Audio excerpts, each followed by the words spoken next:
Hola, buenas tardes. Bienvenidos nuevamente a un nuevo espacio de este seminario, la dirección de la cura y las estructuras clínicas. Este año, recuerden, vamos a ver neurosis, psicosis y perversión, y estamos abriendo eh, una especie de comienzo de lo que son los temas para ir después recorriéndolo a lo largo de los años. Como hago en cada reunión, eh, lamento antes que nada decirles que la gente que tenía que ir a la escuela y no pudo estar, hubo un inconveniente porque limpiaron el tanque del agua hoy y por eso la escuela se quedó sin agua en el día de hoy. No fue una buena elección haberlo hecho en el día de hoy, pero bueno, a veces suceden estas cosas, así que lamento por la gente que se acercó a la escuela y no había agua. Creo que, bueno, algunos se quedaron, otros se fueron, no sé bien. Así que bueno. Eh, Les estaba diciendo que hacía una especie de programa inicial para comenzar con la temática y como siempre retomo un poco lo que veíamos hasta ahora. Recuerden, vamos a ver ahora la diferencia con la perversión. Recuerden, neurosis, está la represión, hay escisión, cuerpo goce. En la psicosis está la forclusión, no hay escisión cuerpo goce. Y vamos a ver en la perversión está la renegación. El deseo, lo habíamos visto, en la neurosis está en relación al deseo del gran otro. En la psicosis habíamos dicho que estaba en el cuerpo. ¿Qué quiere decir esto? En la medida en que no hay escisión cuerpo-goce, no hay representación de la imagen del sujeto por el significante fálico, porque al estar la forclusión del nombre del padre, no hay inscripción del significante falo, por lo cual, en la psicosis, el goce está en el cuerpo, no está en el significante fálico. Por eso es que es el cuerpo el que toma a su cargo la dimensión del deseo. Ustedes saben que en la estructura del sujeto, que lo vimos muchas veces, está el nombre del padre, la identificación al ideal, que se inscribe sobre el nombre del padre, sobre el cual se inscribe el significante falo, el significante simbólico de la castración, como lo nombra Lacan en un momento, el significante del goce, en otro momento también lo dice, y al no estar no estar el nombre del padre inscrito en lo simbólico, no hay representación del sujeto por el falo. Por eso el cuerpo es el que se hace cargo de ese goce.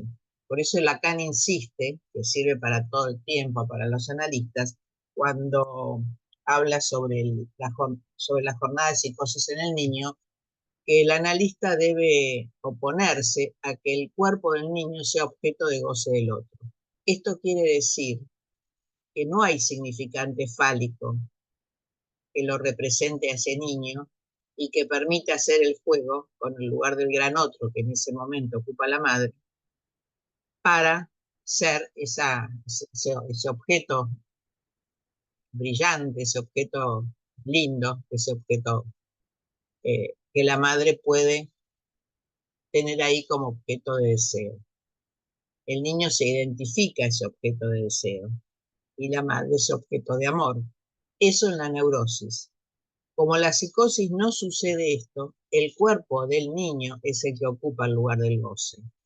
Por eso Lacan insiste en que el analista debe oponerse en la estructura de la psicosis y en otras estructuras también tengan en cuenta que el cuerpo del niño no sea objeto del goce de la madre, o sea, no sea objeto del goce del otro, porque no hay mediación. En la psicosis no hay mediación, no hay representación de falo. el falo como significante simbólico permite la identificación en lo imaginario de que el niño pueda ser objeto de deseo. Si no está esto, va a ser el cuerpo objeto de goce. Digo esto para que quede claro qué significa que en la neurosis hay escisión cuerpo-goce y en la psicosis no hay escisión cuerpo-goce. O sea que el cuerpo es el que ocupa el lugar de objeto de goce. No hay mediación. Cuando Lacan dice no hay representación del sujeto por el falo, eso quiere decir que no hay mediación entre el gran otro que en ese momento representa a la madre y el sujeto que es ese niño. En ese sentido, se presenta como objeto de goce para el otro. Tengan en cuenta esto que es importante. El otro día veíamos también en un análisis de control que estuve escuchando, que no solamente en la psicosis, puede ser alguna enfermedad grave de un niño, donde uno puede encontrar también un niño muy, muy pequeño que se enferma desde muy chico con una enfermedad grave, y cuando se va trabajando con el lugar del otro de la madre, en ese caso, vemos cómo ese niño termina siendo objeto de goce de la madre. O sea que puede ser la estructura de la psicosis, pueden ser casos graves de enfermedades de los niños en la infancia. O sea, hay muchos modos de poder leer de alguna manera la posibilidad de pensar que si no está el significante fálico tan importante para la representación del niño como objeto de deseo, es el cuerpo el que toma su cargo. Y después decíamos, eh, dicen acá se ve a la madre estragante, no sé qué quiere decir eso. Alguien escribió eso, pero bueno. Lo que sí quería decirles era que entonces lo que vamos a ver de la perversión, primero voy a recorrer un poco lo que vimos en la reunión anterior sobre la psicosis, y en la perversión vamos a ver que el deseo está en el falo. Vamos a ver que acá es otra cuestión la que se pone en juego. No se trata de decisión cuerpo-goce, vamos a ver que se trata de otra cosa. Habíamos dicho que en la psicosis el sujeto toma a su cargo los retornos de lo real, ¿no? Por eso el real del cuerpo es importante allí. O sea que lo que está forcluido en lo simbólico retorna en lo real, ¿sí? Hay eficacia de sujeto, aún en la psicosis. Me preguntaban si había eficacia de sujeto. Sí, en la psicosis hay eficacia de sujeto. Y la pregunta que habíamos visto que hace Lacan es cómo el trabajo con la psicosis puede insertarse en el discurso analítico. Es el trabajo que hay que hacer en la transferencia para que el sujeto en la psicosis pueda instalarse en el discurso analítico.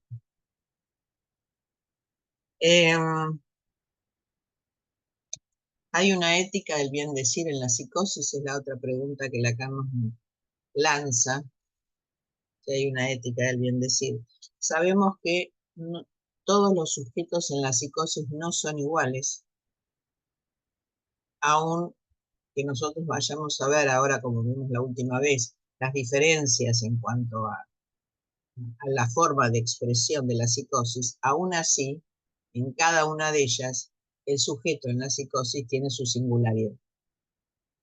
No todas las psicosis pueden entrar en el discurso analítico. No todas. El otro día me preguntaban, yo decía que a veces, cuando uno comienza y empieza con la prepaga, las obras sociales, y no viene en la transferencia con el nombre del analista, a veces es más difícil, porque el nombre del analista en la psicosis hace muchas veces suplencia a la forclusión del nombre del padre. Entonces, no es lo mismo que llegue un analizante anónimamente a consultar a un analista a que llegue a través de la transferencia. Entonces me decían, siempre hay sujeto en la psicosis, y sí, si uno puede hacerlo centrar en el discurso analítico, está el sujeto en la psicosis. Depende de la singularidad de cada caso y depende de la transferencia que se ha puesto en juego en cada momento.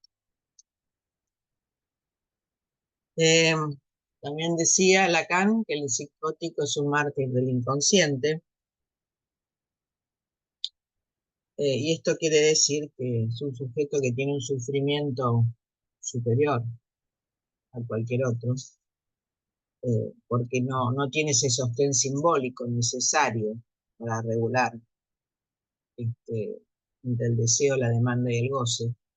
O sea que evidentemente como mártir del inconsciente se le impone siempre, muchas veces los tormentos, la perpetuidad, las voces que lo torturan. Y lo que vimos eran las diferencias en las diferentes formas de expresión de la psicosis. La paranoia, la esquizofrenia y la melancolía. Acuérdense que la paranoia estaba la proliferación imaginaria, nos ofrece una metáfora delirante, este, y la forclusión del nombre del padre no promueve, por supuesto, una significación fálica, por eso encontramos en Schreber cómo él se transforma todo su cuerpo en una mujer, y la frase que decía, ¿no?, que bello es ser una mujer en el acoplamiento, ven que el cuerpo se transforma, eh, y se transforma en un ser diferente, no es ser el objeto del deseo para el otro, para el deseo del gran otro, como es en la neurosis, sino como podemos encontrar en Schreber, ser la mujer de Dios. Eh, es un otro absoluto, como aparece en Schreber, ¿no? El Dios es un otro absoluto. Es así como la imagen del cuerpo se feminiza, ¿no? Este, y identifica el goce en el lugar del otro, de ese gran otro, ¿no?, que es Dios. Es Dios el que quiere gozar de él, ¿se acuerdan que sí? Él es la víctima de ese goce absoluto que tiene Dios. Y la otra cuestión que van a encontrar en la paranoia, no solamente en Schreber, sino en la paranoia en general, que siempre es inocente, como si fuera un sujeto inocente que no se da cuenta de lo que transcurre.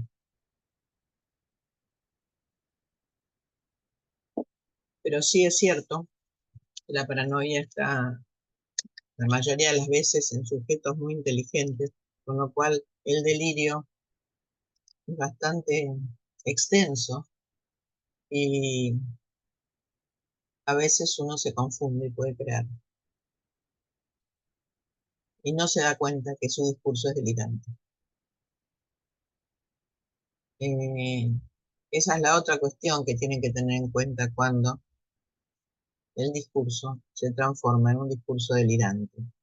Cuando yo les digo muchas veces en los análisis de control que a veces hay discursos muy yoicos, donde el sujeto relata en lugar de tomar la relación al otro, relata como si estuviera en el afuera, su subjetividad. Eso quiere decir que el sujeto está en un registro imaginario. Cuando el sujeto queda en el registro imaginario, termina siendo un discurso delirante. Por eso hay que intentar eh, jugar, como les digo siempre, con lo no dicho, con el malentendido, con el significante, con la metáfora, con la metonimia, con las dos vueltas, ¿no?, que tiene las leyes del significante, la diacronía y la sincronía, o la metáfora y la metonimia, que son dos formas de decirlo, porque si no, queda el sujeto habla y habla y habla y habla y cuenta y cuenta y cuenta y todo su discurso es un relato. Uno no puede intervenir bajo la forma del relato. Necesita ese que está hablando. El bien decir no quiere decir solamente decir buenas palabras, porque uno puede putear eso. A veces sucede y un sujeto puede putear y enojarse y decir malas palabras. A veces, no siempre. Pero si está enojado las puede decir. No solo eso quiere decir el bien decir. El bien decir quiere decir que el sujeto pueda entrar en el discurso analítico. Para entrar al discurso analítico tiene que haber relación al otro. O sea que cuando cuenta algo, cuenta qué dijo él, qué le dijo el otro, por qué se enojó, por qué se tranquilizó, por qué se puso furioso, por qué se puso alegre, pero tiene que haber un diálogo.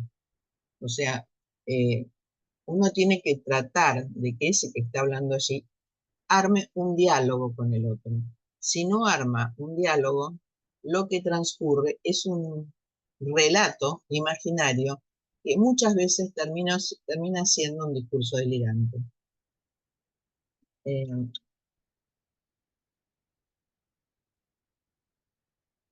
entonces la pregunta es cómo hacen entrar lo simbólico en lo imaginario, porque cuando vienen a consultarnos, el discurso que trae el que consulta es imaginario, es lo que él cree que sucedió, que pasa, cómo ve el mundo, cómo ve la relación al otro. eh,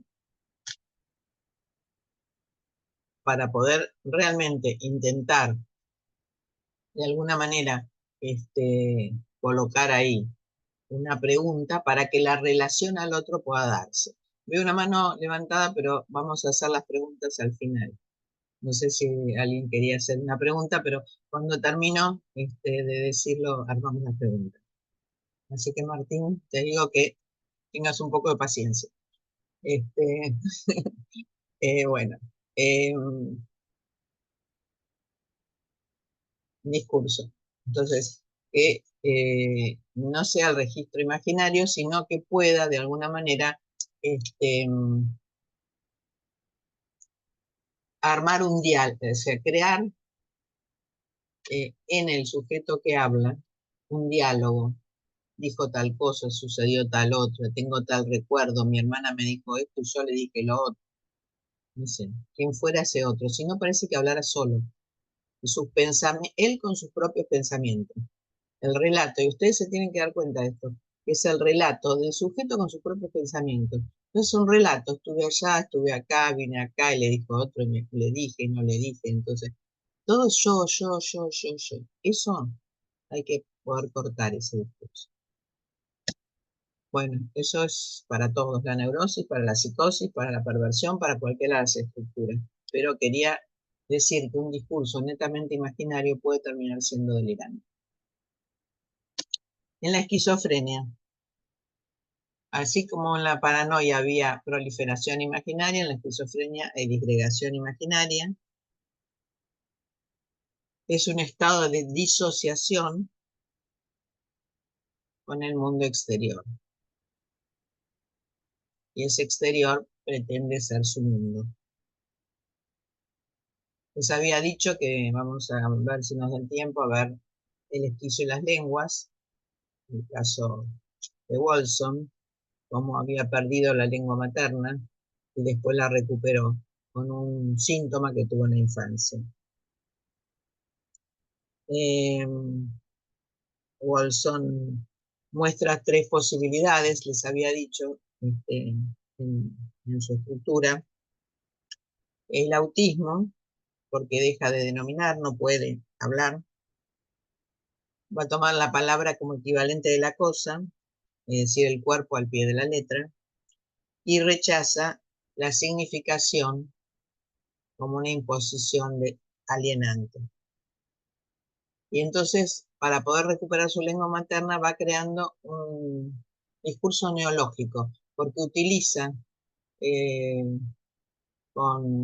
él tenía dificultad para separar sílabas cuando era pequeño, y con esa dificultad, eso es interesantísimo. Para mí siempre me resultó interesante pensar que con un síntoma de la infancia el sujeto puede abrir el camino a la curación.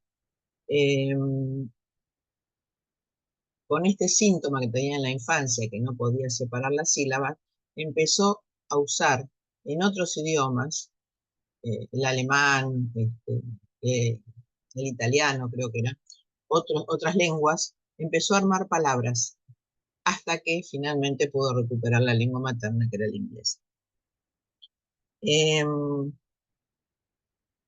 El alemán, el francés, y no me acuerdo cuál otra. Eran lenguas, o sea, eran palabras que estaban contaminadas por la voz de la madre. Porque ustedes saben que otra cosa que tiene un valor fundamental en la estructura del sujeto, desde el inicio mismo de su estructuración, es la voz y la mirada.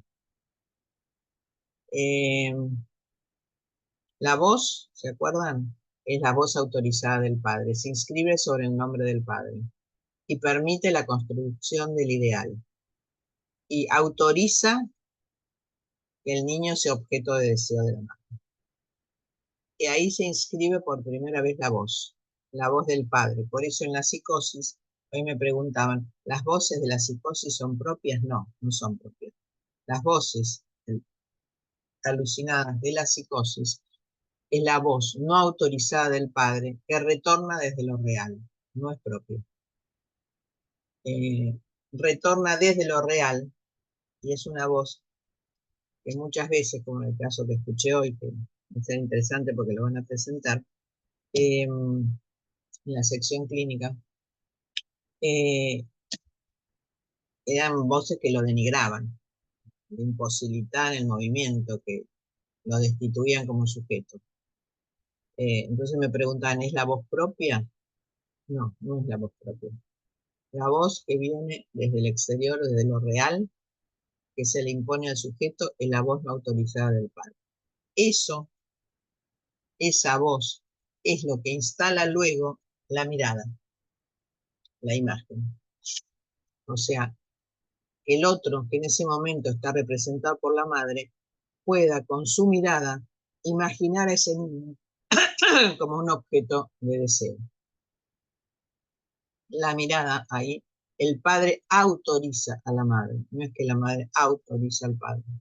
El nombre del padre autoriza a la madre que esa mirada pueda ser una mirada que para ese niño sea objeto de deseo, sea algo brillante, sea algún objeto querido. Y la madre objeto de amor. Así que se inscribe desde el primer momento estos dos objetos que son los objetos del deseo, que son la voz y la mirada.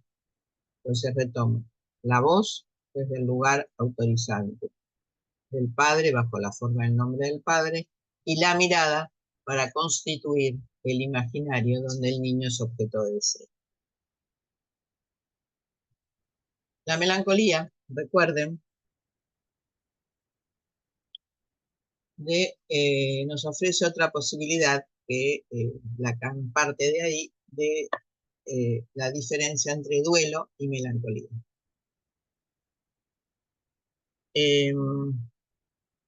Tenemos también ahí forclusión del nombre del padre, por supuesto, no hay representación por el significante fálico, y hay lo que Lacan llama el suicidio del objeto.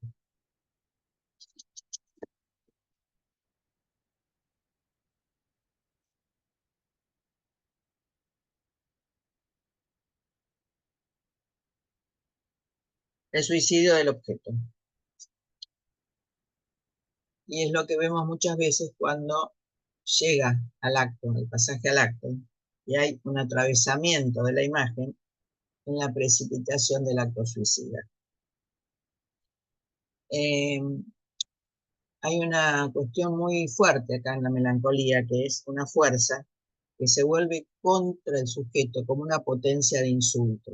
Es como si hubiera una vuelta sobre el sujeto, una potencia muy fuerte de insulto. Porque recuerden que hay pérdida de objeto en la neurosis, ¿sí? En la psicosis no hay pérdida. La melancolía, o sea, Cuando alguien pierde a un ser querido, tiene que realizar por segunda vez la pérdida del objeto de amor, porque ya lo realizó previamente y porque hubo pérdida de objeto. Eh, Mantiene los vínculos, el deseo está suspendido en un objeto imaginario y hay un retorno de la libido al objeto. Entonces, ¿se acuerdan que Freud decía que para el trabajo en el duelo hay que ir rasgo por rasgo, signo por signo, ideal por ideal, para ir recuperando eso que el sujeto había puesto en el objeto perdido? Entonces tiene que autentificar la pérdida por segunda vez. Y alguien puede decir, yo era su falta. ¿Qué quiere decir yo era su falta? Que yo era ese objeto de deseo para el otro. El otro en falta, el otro atravesado por la falta de acción, por la falta de significante fálico, el sujeto en la neurosis podía decir yo era su falta. Es lo mismo que decir yo era su objeto de deseo.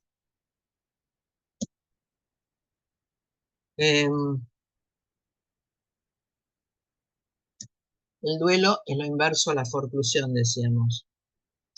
Si lo rechazado en lo simbólico reaparece en lo real, en la forclusión, en el duelo, el agujero en lo real, porque se murió alguien que uno amaba mucho, hay una pérdida intolerable y requiere para el sujeto de todo el aparato simbólico e imaginario para tramitarlo. Tengan en cuenta, es un largo trabajo el duelo.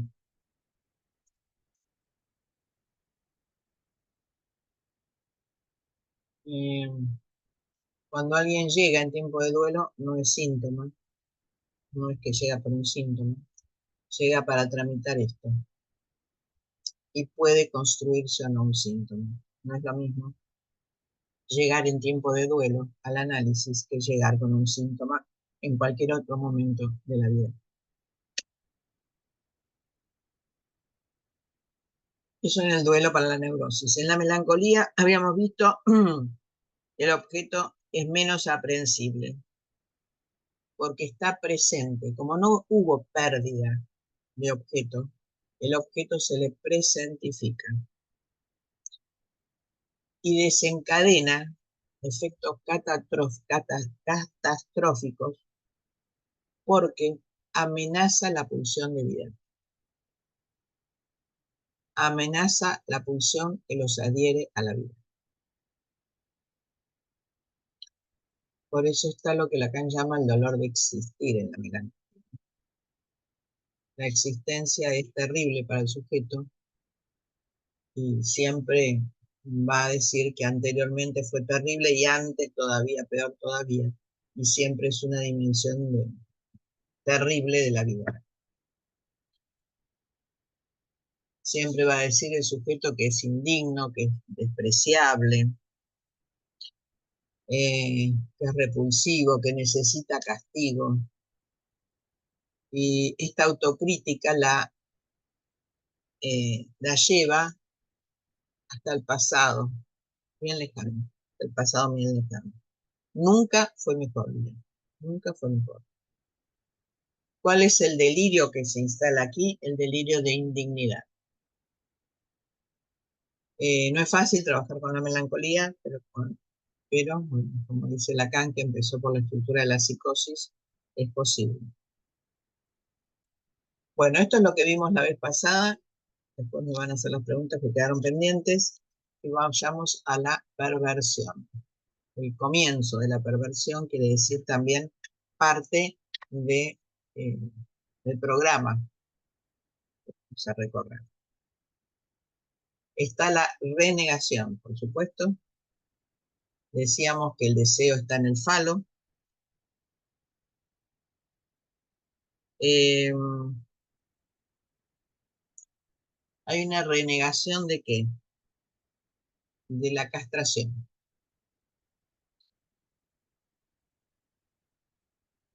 No hay escisión cuerpo-goce. No, perdón, hay escisión cuerpo-goce, porque pudo llegar hasta la instalación del falo, pero lo que no hay es escisión falo-objeto. Es diferente. Entonces veíamos en la neurosis escisión cuerpo-goce, porque el goce está representado por el significante fálico. En la psicosis no hay escisión cuerpo-goce, porque el cuerpo ocupa el lugar del goce para el otro. Y en la perversión no hay escisión entre el falo y el objeto A. ¿Esto qué quiere decir? Que hay un momento, los que me siguieron en la escuela con el esquema que teníamos en el pizarrón, en todo caso en algún momento lo vuelvo a traer, la estructura de la perversión tiene la inscripción del nombre del padre, tiene la inscripción del falo como significante de la castración, hay representación por el falo como objeto de deseo del otro, hay objeto de amor en la madre, pero cuando tiene que hacer la separación, recuerdan que hay dos mecanismos. Este primero que es la alienación, que soy para el deseo del otro, que falo soy para el deseo del otro, qué objeto precioso, qué objeto del deseo soy para el deseo del otro. Esto es la alienación. Siguiente paso, la separación, que es la pérdida. Me puede perder. Ese es el momento de detención de la estructura de la perversión.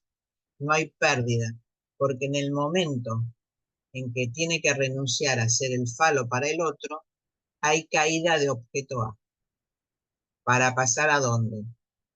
Armar nuevamente la relación de objeto de deseo con el padre.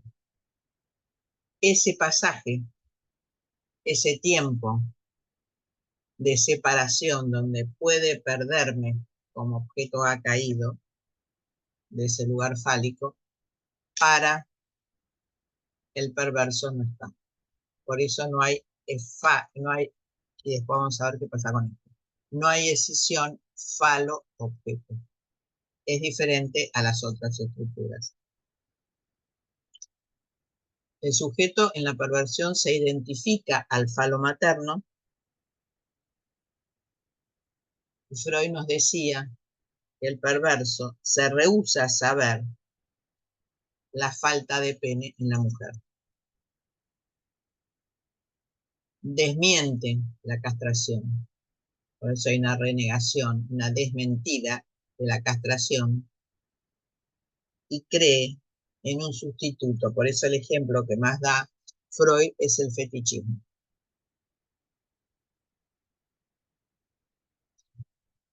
Freud lo considera como el prototipo de la estructura de la perversión.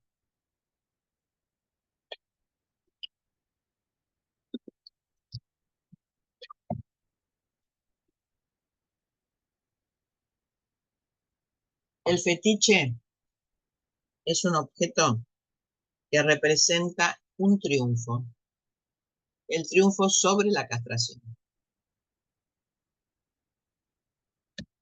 Es una respuesta que el sujeto da frente a lo real de la privación, o sea, de que no hay pene ahí. Viene a tapar esto con un objeto fetiche. ¿Qué nos dice Lacan? ¿Cuál es el aporte que Lacan da al texto freudiano? Lacan nos dice que el fetiche permite recuperar el goce perdido. Como no hay caída de objeto A, no hay escisión entre falo y objeto, el goce no se pierde. El fetiche permite recuperar el goce perdido. No termina de perderlo, porque el fetiche recupera ese goce y viene a sustituir el objeto perdido.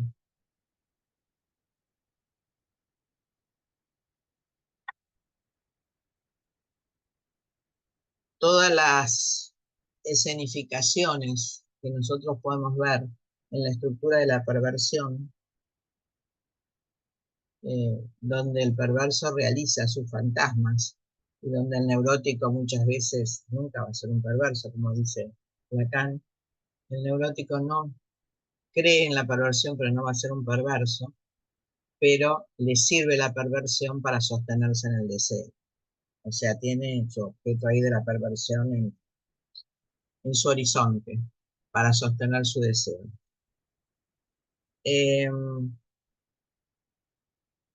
pero el perverso se pone en juego en muchas escenificaciones. Estas escenificaciones, el perverso las realiza para realizar su fantasma. Y es una respuesta frente a la desmentida de la castración. El otro lugar que vamos a recorrer es el exhibicionista. Fetiche primero. Exhibicionista. El exhibicionista tiene que ver con el objeto mirada.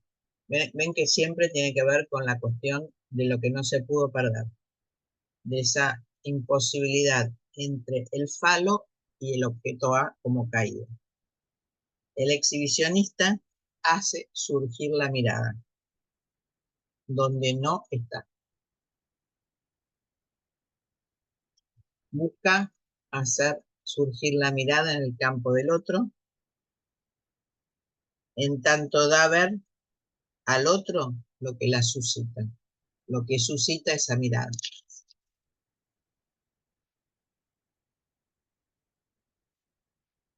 Eh, es mucho más largo. En el seminario de un otro al otro, hay muchos lugares para ver. Está el seminario del 11, de conceptos, de 4 conceptos. Está el seminario de la angustia, vamos a ir recorriendo. Está el seminario de un otro al otro.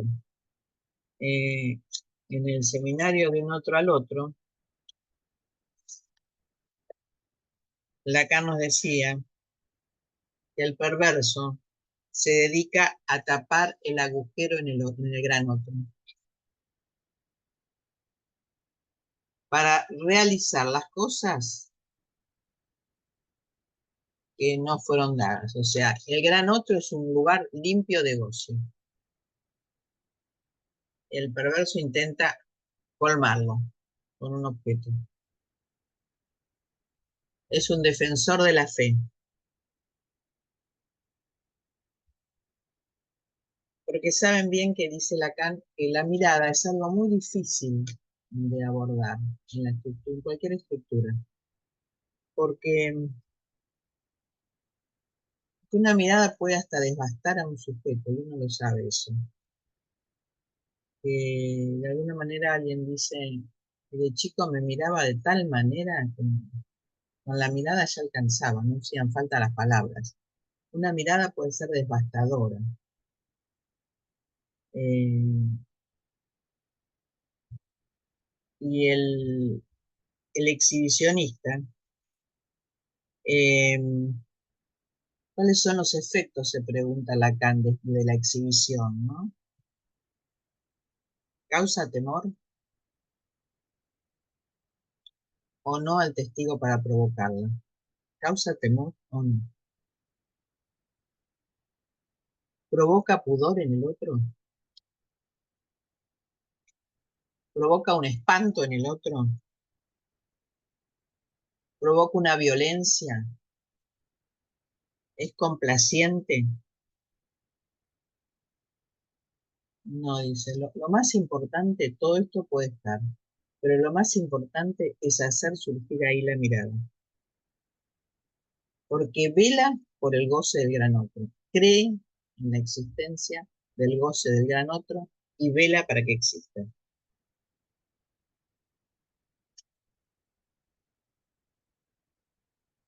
El exhibicionista entonces permite hacer surgir la mirada donde no está.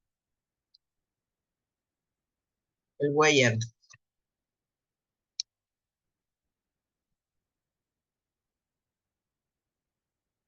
Lacan Vamos a recorrer, son muchos conceptos, pero lo vamos a recorrer luego más detenidamente. El Boyer, Lacan lo define como un acto de profanación. Interroga al otro en lo que no puede verse.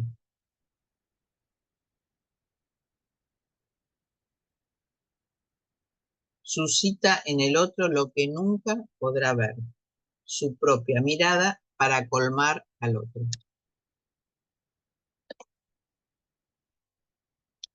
Ven que el problema, entonces hasta acá vimos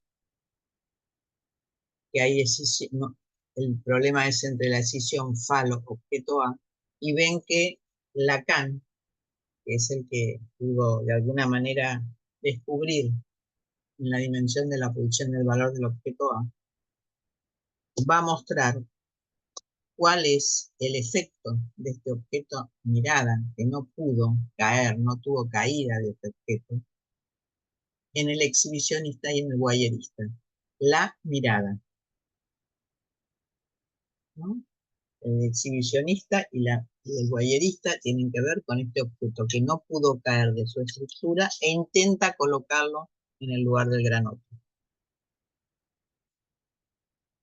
Para Lacan, la perversión es la restitución en el campo del otro del objeto A.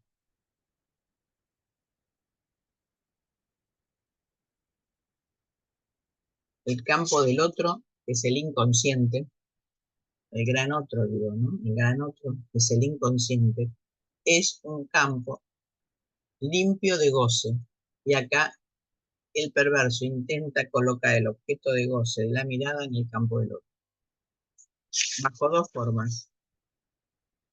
Busca lo que no está en el exhibicionista y lo otro lo que no puede verse en el guayú.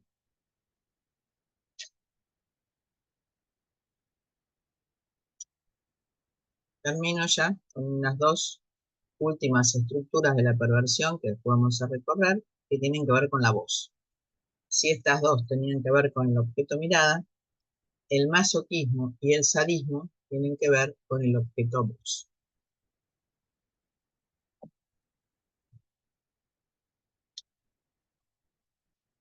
El masoquista hace de la voz del gran otro,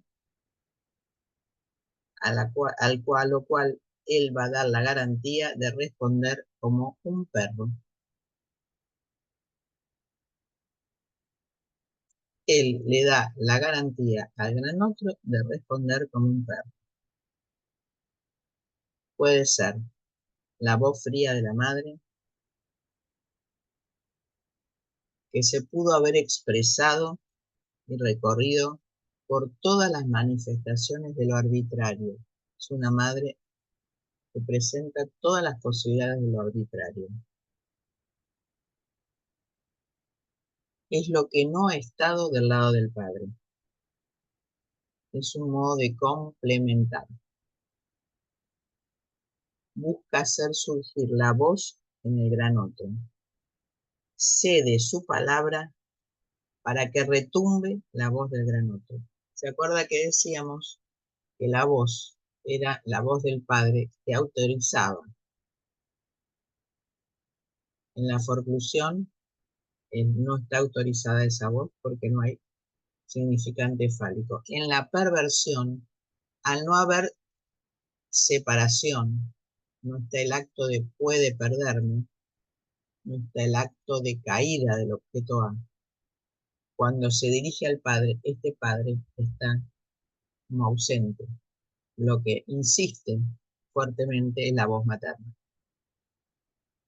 Pero no cualquier voz, la voz arbitraria,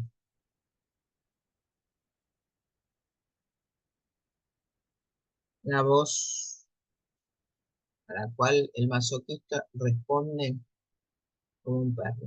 O sea, la voz de autoridad que no está en el padre, lo coloca en la madre bajo la forma de la arbitrariedad. Busca hacer surgir lo que no estuvo esa voz del padre. y se reduce a un desecho. Es como un desecho, es como un objeto cualquiera. La voz se le impone y el sujeto responde ahí como un desecho. Masoquista, sadismo. Ahora vamos al sádico. También se trata de la voz. También se trata de completar al otro. Siempre se trata de completar al otro en la perversión. Porque el no aceptar la falta en el gran otro, no aceptar la castración, siempre intenta completarla, sea con el fetichismo, con el fetiche, sea con el objeto mirada, en el exhibicionismo y en el voyerismo, o sea con el objeto voz, en el masoquismo y en el sadismo. En el sádico, despoja la palabra y le impone su voz. El sádico es aquel que le quita la palabra al otro y le impone su voz. Es un suplemento del otro. No quiere, pero obedece. O sea, el sádico le quita la palabra, impone su voz, el otro no quiere, pero tiene que obedecer. Bueno, esto es una primera aproximación a las estructuras clínicas. Con esto cierro de alguna manera esta primera parte, que tiene que ver con una primera aproximación a las estructuras clínicas de la neurosis, de la psicosis y de la perversión. A partir de la próxima vamos a volver sobre la neurosis y vamos a recorrer inicialmente la estructura de la histeria. Quería darles hasta acá un panorama más completo de todas las estructuras clínicas, un programa, de alguna manera, de las estructuras clínicas, y a partir de la próxima semana volvemos a las neurosis, que no es tan fácil como uno cree que la histeria no es tan fácil como uno se imagina. Y ustedes saben que la histeria, Lacan no se alejó de los dos eh, historiales freudianos, tanto Dora como El sueño de la bella carnicera, que lo toma a lo largo de sus seminarios en diferentes momentos.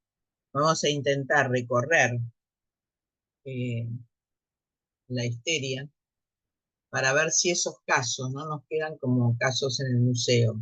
¿Era Dora o era El sueño de la bella carnicera? No. A ver si lo podemos bajar a la clínica y pensar que Dora puede ser cualquiera de los sujetos que nosotros tenemos en análisis en la histeria y El sueño de la bella carnicera también. Bueno, abrimos a las preguntas hasta acá. Ahora, Martín, te doy la palabra que querías preguntar antes. Bueno, gracias. Bueno, yo quería en principio agradecer, Marga, por una referencia que nos diste en el último encuentro, que era esto respecto del funcionamiento del significante cuando un paciente te das el ejemplo, ¿no? Si habla de blanco, blanco, blanco, blanco, como preguntar por el negro. Y eso me sirvió en un par de casos al día siguiente, y me parece como que interesante tratar de reflejar los conceptos en situaciones quizás ordinarias de la clínica que nos permite a aquellos que nos cuesta a veces un poco llevar el concepto a la clínica, nos lo hace un poco más amable, ¿no? Así que primero gracias por eso. Y después en cuanto a la pregunta, en esto que hablabas de cuando hay una presencia, hay solo relato del lado del paciente, un relato yoico, que termina siendo delirante, digamos, más allá de qué estructura clínica estamos hablando, para pensar de vuelta también en los términos de una sesión, yo lo asocio un poco con esos pacientes cuyas sesiones se extienden, ¿no? Que a veces encontramos dificultades para cortar o para introducir una pregunta, ¿viste? A veces que no, ¿viste? No, tenés que interrumpirlos, digamos, decir, a ver, callate un poco, escuchá. Si crees que hay una asociación posible en la clínica con eso.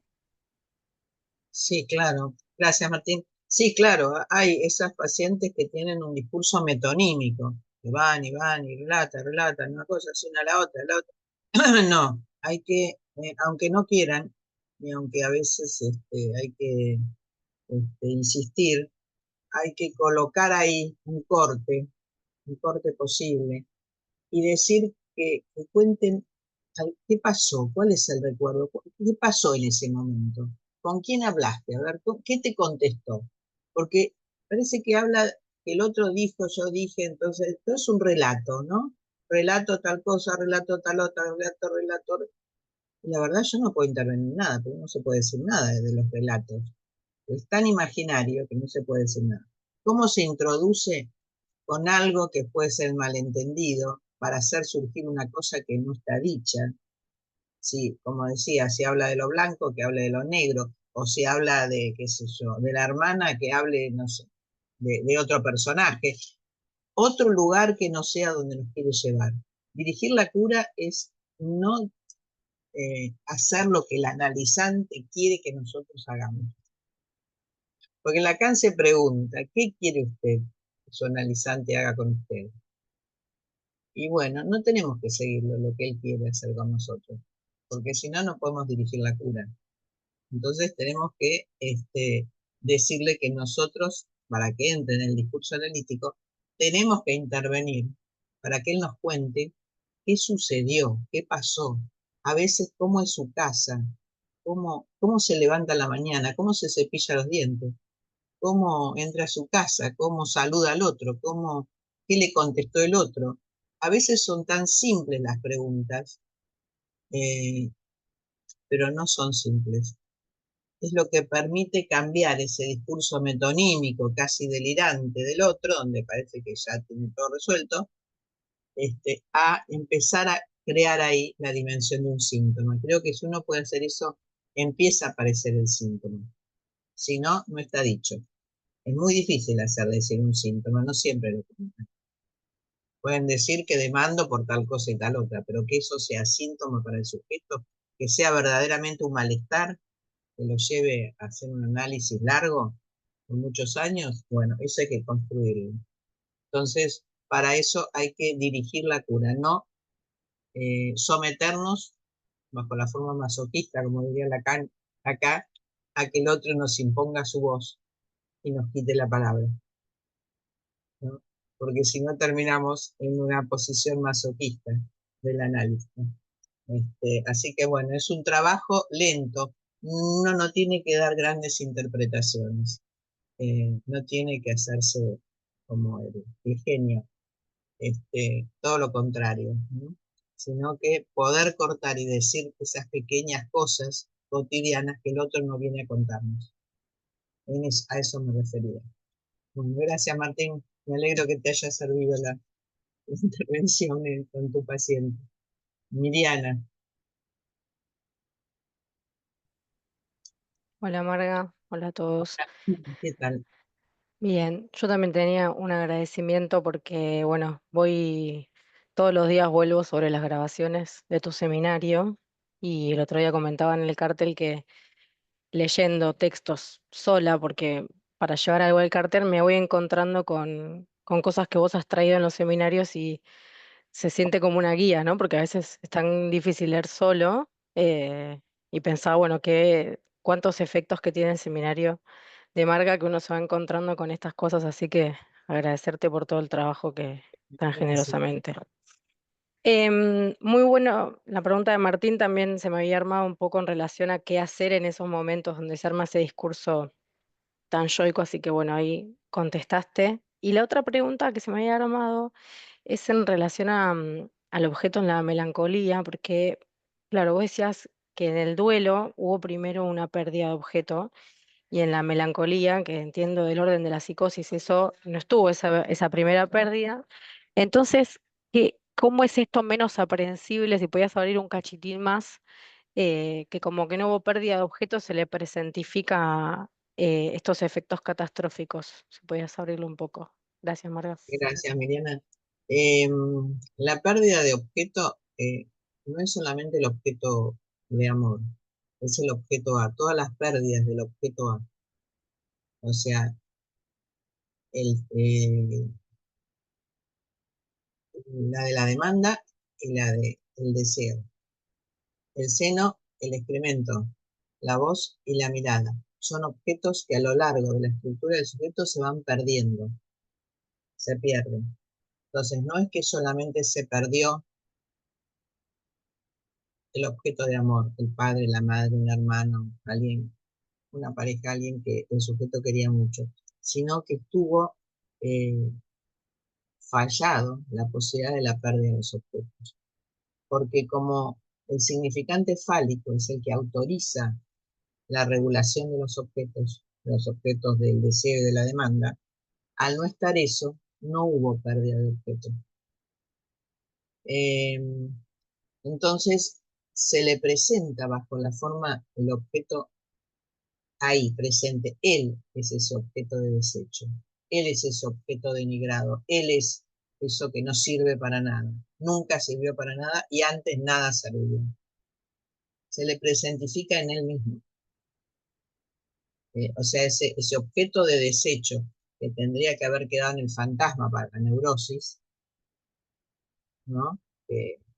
Entonces en el duelo el sujeto ya perdió el objeto de amor, perdió el objeto de las heces, de la demanda oral, perdió los objetos de la voz y la mirada en la estructura del sujeto, constituyó su propio ideal en el final del Edipo.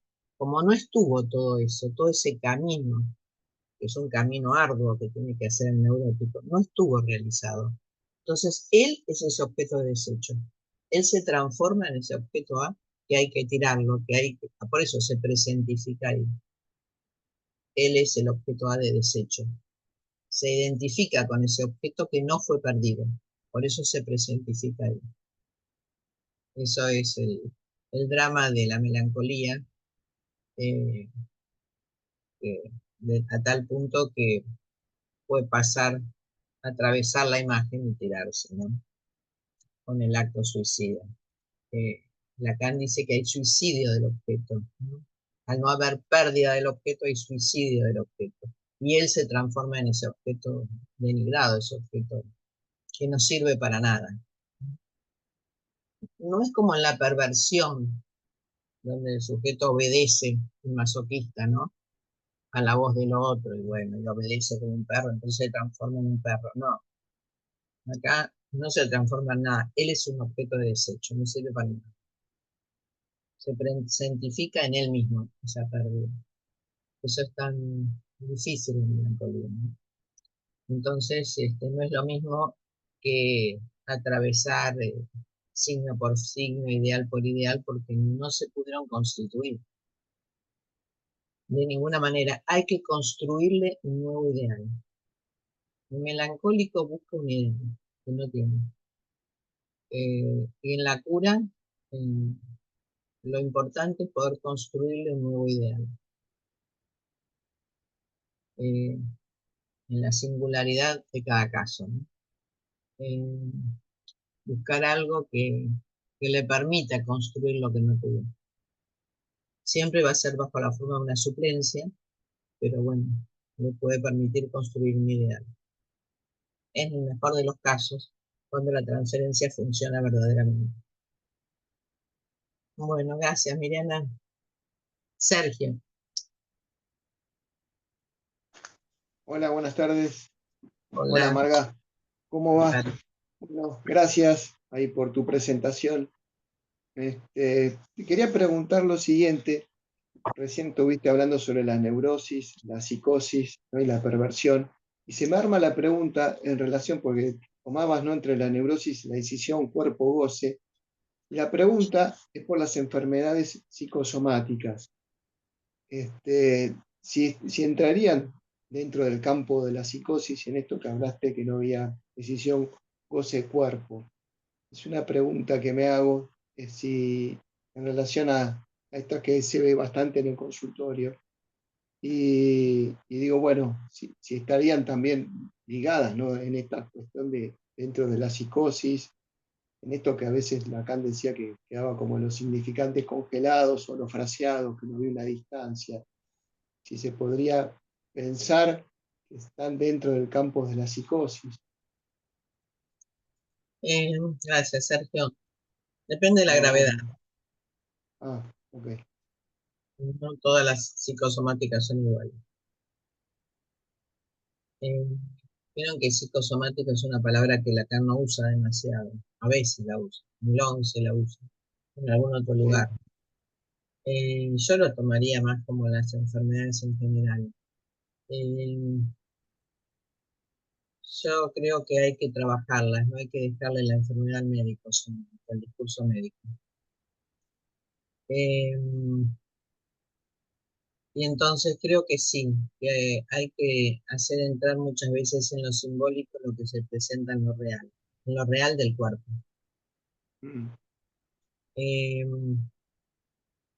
Hay que construir, porque hay un desencadenamiento para la enfermedad, así como hay un desencadenamiento para la neurosis, para el síntoma, hay un desencadenamiento para la psicosis, también hay un desencadenamiento para la enfermedad.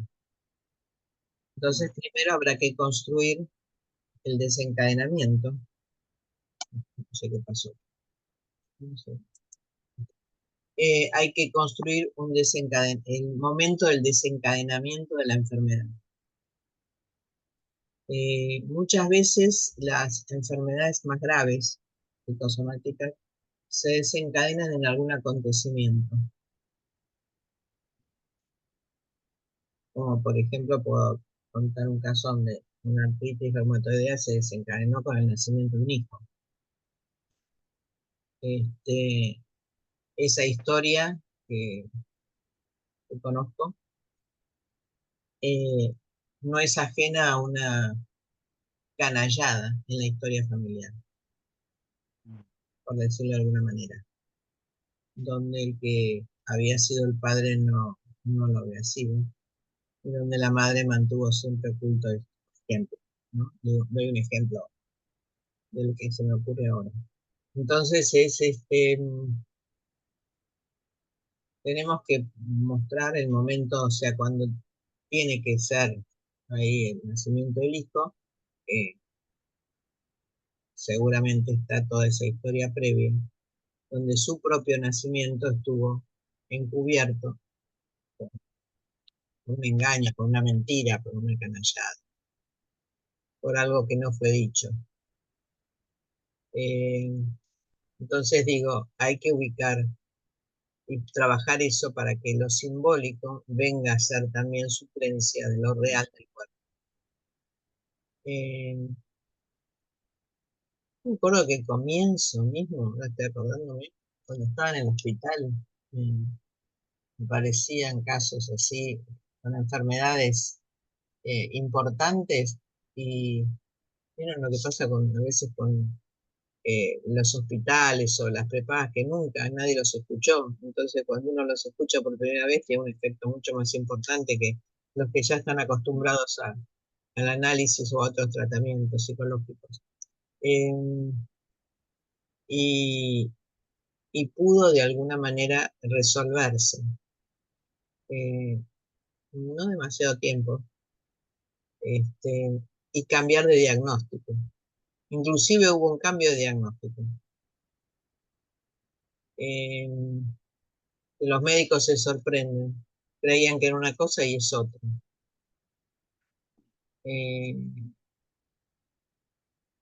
Hay muchos casos que yo puedo acordarme hoy de donde las enfermedades toman un lugar del cuerpo de privilegio y luego se descubren las razones de esa enfermedad. No todas las psicosomáticas tienen las mismas consecuencias, no todas las enfermedades corporales tienen las mismas consecuencias, pero el desencadenante es importante ubicar, y de ahí la historia. Si el acontecimiento es, como en el caso que digo, el nacimiento de un hijo, bueno, ¿qué pasa en esa historia con su propio nacimiento? ¿Qué pasa en esa historia con su... No, no es que uno va directo ahí, ¿no? Del nacimiento del hijo, pero digo, construir para poder llegar a qué transcurrió ahí en ese momento del nacimiento. Ese es un caso. En otro caso me acuerdo que no podía caminar porque tenía un tumor en la cadera. Y bueno, abriendo el caso había habido un mellizo que perdió. Y yo no me acuerdo porque esa enfermedad se llamaba en la medicina algo del mellizo. Y ese tumor vino a ocupar ahí el lugar de un mellizo que se perdió, que no pudo nacer. Eh, por eso digo, hay que ubicar en cada caso el desencadenamiento. Bueno, toda una historia muy impactante de este caso. Era una escritora y realmente fue muy rico su trabajo. Eh, Había inventado una historia de amor siendo judía con un nazi y construyó así la historia de amor de, de esa película, ¿no? El portero de noche.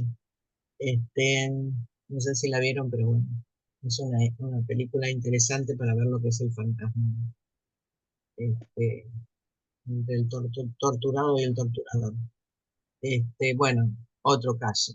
Por eso digo, no, no son todas iguales, no la voy a poner en la estructura de la psicosis, pero sí, si está lo real, hay que trabajar para llegar a construir lo simbólico en ese caso. Bueno, Muchas gracias. gracias, Sergio. Carmen, hola.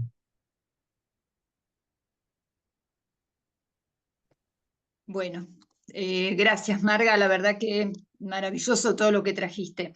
Te quería preguntar por esta cuestión entre el falo y el objeto A. Que bueno, que sí, que Lacan va diciendo, digamos, que también esto de que hay que ir separando, que a lo largo de la cura tiene que ir también, uno tiene que ir separando el falo del objeto A. Pero pensaba el goce, ¿no? O sea, el objeto A como goce. Vos decías, el goce no se pierde, por ejemplo, en la perversión, porque no hay caída del objeto. O sea, ¿qué quiere decir? Que se podría pensar que en la neurosis el goce está bajo el significante, estaría el significante, digamos, tomando a ese goce, y sería hasta como más difícil ubicar el goce de lo que podría ser. Por ejemplo, te escuchaba lo que decís de la melancolía, que de pronto, bueno, cómo aparece exacerbado ¿no? Todo él, o bueno, la perversión, el voyerista, o sea, podría pensarse así que en la neurosis, gracias a que está caído ese objeto, está bajo el significante, está tomado por el significante. Esa es la pregunta. Em, Hay dos lugares importantes, el significante y el objeto. Con eso se construye el fantasma en la neurosis. El neurótico coloca el goce en el fantasma. Se hace ser lo que fuera una oportunidad para ofrecerle al otro, al deseo del gran otro, eso que supone lo que quiere.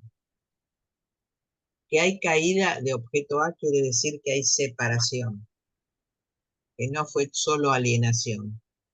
En el momento de la separación hay pérdida de goce, pérdida de objeto, y el sujeto se dirige al padre para volver a armar todo el circuito fálico con el padre. El neurótico también está el goce del otro, pero ¿cómo? Bajo la forma del fantasma. El objeto dentro del fantasma, representando ese lugar del goce del otro, el objeto fuera del fantasma, siendo objeto de deseo como causa, o el objeto como demanda. En diferentes formas, el objeto tiene la capacidad de jugar en los tres registros, en el registro real, en el registro simbólico y en el registro imaginario. En el caso en la neurosis es más difícil porque está adornado con muchas capas, pero sí lo vamos a encontrar no en la búsqueda de colocar el objeto del goce en el otro, que es un campo limpio de goce, sino articularlo a través de sus fantasmas. El fantasma es sostén de su deseo, y ahí está el goce. el goce fantasmático en la neurosis, por eso tiene como ideal el perverso, porque nunca llegaría a serlo, pero sí tiene como su ideal en la estructura de la perversión.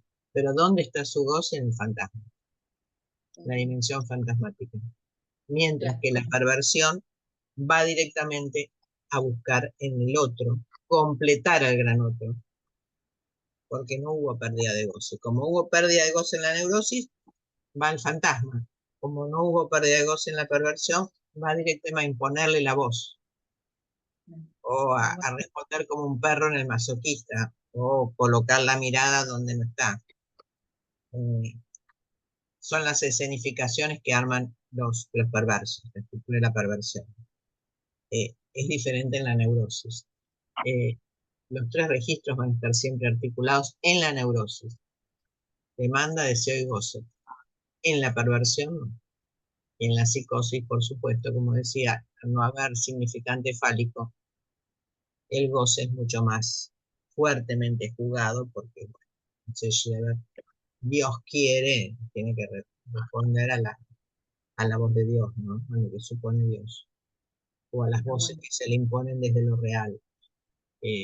Así que si el goce en la neurosis está en el fantasma también. Está bueno, gracias. Gracias, Carmen. Ernesto.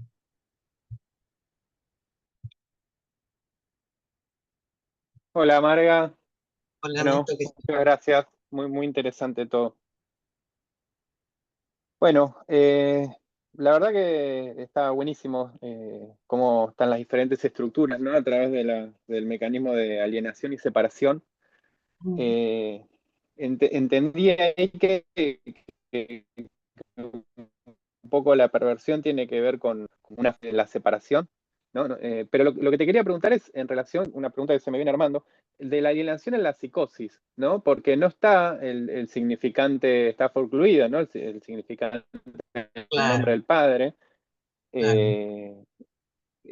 Pero ¿qué lugar juega la alienación en la psicosis? ¿No? Porque con algo responde el psicótico, ¿no? Porque también esto que está holofraseado el S1 y el S2, ¿qué lugar en lo simbólico y en la alienación se me hacía la pregunta en la psicosis? Sí. Eso. Y es difícil la constitución de la alienación en la psicosis, porque el sujeto no está representado por el significante fálico. O sea, al estar la forclusión del nombre del padre, no hay representación del sujeto por el significante fálico. Entonces, la decisión cuerpo-goce no se daba. Es el cuerpo el que se ofrece, como en Schreber, se transforma en una mujer y dice qué hermoso es ser una mujer en el acoplamiento. Se transforma en una mujer, ¿no? O sea que no se puede pensar la alienación en la psicosis. Yo por lo menos no la puedo pensar bajo esa forma, porque no hay significante fálico que permita que el sujeto se represente como objeto de deseo para el otro. Entonces, la forclusión del falo, el hombre y los lobos, por ejemplo, ¿no? Si bien parecía, qué sé yo, es un historial tan complejo, ¿no? Porque si uno lo ve desde el recuerdo de la alucinación, uno diría hay forclusión del falo, no del nombre del padre, por ejemplo. Porque ¿qué le pasó? El dedo cortado y resulta que no lo tenía cortado. Es un recuerdo, tampoco es una alucinación que tenga en el momento que está con Freud, es un recuerdo de alucinación.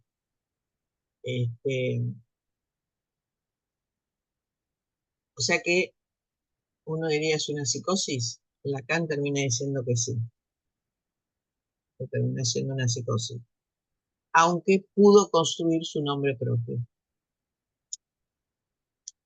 Yo creo que en la psicosis, en algunos casos, como en el hombre y los lobos, y como un caso que yo tuve de un niño también, que tenía alucinaciones visuales, se agrandaban y se achicaban todos los objetos, terminó con la construcción de la división del sujeto y la construcción del nombre propio. También tenía que ver, como en el caso de Wolfson, en otro idioma, en el idioma alemán, que era el colegio donde él iba. Puede construir el nombre propio, tiene que construir el nombre propio. Debería, pues eso, no todos los casos son iguales. Digo, es una propuesta para la construcción del nombre propio. Pero es difícil la alienación en la psicosis, porque Claro, lo pensaba en relación a la estructura también, ¿no? Porque claro, ahí no se pasa, hay un problema en la alienación ni cómo se pasa, no se pasa de estructura, entonces claro, claro. No hay separación porque tampoco hay alienación. claro, Por eso digo, el cuerpo es el objeto de goce para el otro. El cuerpo de Jeve es el objeto de goce para Dios. O el cuerpo de un niño es objeto de goce para la madre. O este caso de Wolfson, donde la voz de la madre, que era terrible, le perforaba el tímpano. Entonces perdió la lengua materna. Es objeto de goce del cuerpo mismo, ¿no? O sea, no hay algo que sea mediación entre el niño y el otro, la madre. No hay una mediación. El falo es mediación. El significante fálico como significante del deseo y significante del gozo es una mediación entre el sujeto y el otro. Lo aliena, pero también después lo puede perder. Por eso están los dos. El soy, lo que fuera para el deseo del gran otro, pero después también puede perder. Como dice Lacan, una mejor madre fálica que aquella que dejó que su hijo pueda caer. Bueno, eso no lo encontramos en la estructura de la psicosis. Bueno, gracias Ernesto. gracias María. ¿En encuentros hay alguien? ¿Todavía queda alguien que quiere hacer una pregunta? Hola No se Marta, quiere. ¿qué tal? No sé Hola, si se... Hola, ¿qué tal? Buenas tardes. Habla Silvia Smith.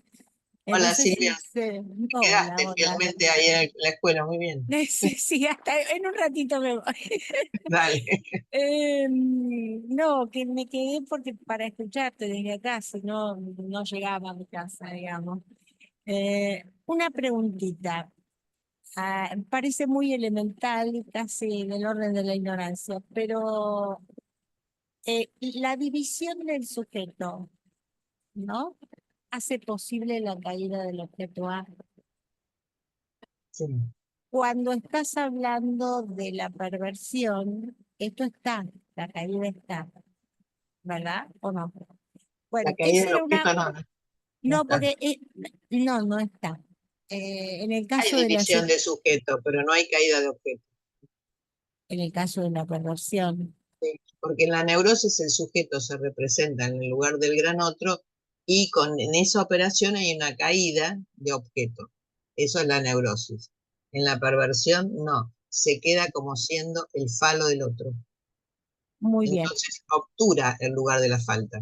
Por eso hablamos de fetichismo, de la mirada, de la voz, las diferentes formas de que se presenta como obtura el lugar del gran otro.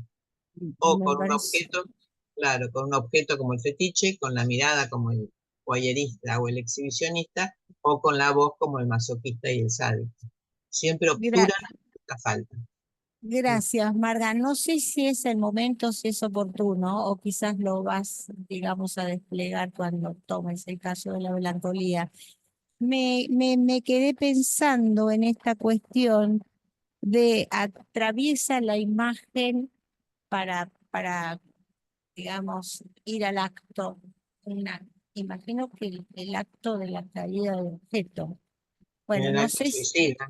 en el acto suicida, en el pasaje al acto, Ahí atraviesa la imagen, ¿no? Eso, no sé si es el momento. Es una pregunta. crea el objeto donde no está. El melancólico en el acto suicida crea el objeto donde no está. Ya no hay quien responda a eso. Pero en ese momento crea el objeto. Lo que pasa es que ya no hay un sujeto que responda a eso. Pero lo vamos a ir viendo después cuando veamos psicosis. ¿Sí? Es difícil la melancolía. ¿Eh? Gracias, gracias, Gracias, Marta. Silvia. Bueno, la última pregunta, Adrián. ¿Qué tal, Marga? ¿Cómo estás? Hola. Gracias por este espacio para preguntar. Quizás no es el momento porque, bueno, hoy trajiste el tema de perversión, pero hablabas de que en el neurótico el objeto perverso está en el horizonte y le sirve para sostener su deseo. Todos sus Eh, fantasmas son fantasmas perversos. Le bien, sirve para sostener su deseo. Tiene el ideal. Nunca, Lacan dice nunca va a ser un perverso, pero le encanta la estructura de la perversión y con eso arman sus fantasmas privados, ¿no? Y esos fantasmas privados que usa, tomando elementos de la perversión, el que fuera en la singularidad de cada caso, le sirven para sostener su deseo. Su deseo siempre está en impas. El neurótico no se puede sostener en su deseo. bien, y se me hacía la pregunta, ¿no? Porque traías esto de objeto perverso en el neurótico, como que hay algo de la perversión en el neurótico, y En se el me hacía la fantasma hay un pregunta, objeto de goce. Fantasma. bien, se me hacía la pregunta si también hay algo en el fantasma en relación al psicótico en el neurótico, ¿no? Como ahí así, como traes algo del perverso, se me No, hacía esa pregunta. la psicosis no es un ideal para el neurótico, no. La histeria puede llegar a la locura, como dicen algunos, hay locuras histéricas. Pueden llegar en su histeria a la locura histérica, pero no tiene como ideal la psicosis. Sí la perversión, la estructura de la perversión, vamos a ver, porque le sirve para, para sus juegos íntimos, para el acto sexual y la posibilidad de jugarse ahí en lo que podría imaginarse lo que fuera cada uno, ¿no? No lo lleva a la escena, lo tiene en Entiendo. su mundo privado, en ese objeto fantasmático que arma su mundo privado. Bien, Bueno, muchas gracias. gracias Adrián. Bueno, gracias a todos y nos vemos en 15 días. Hasta la próxima. Chao.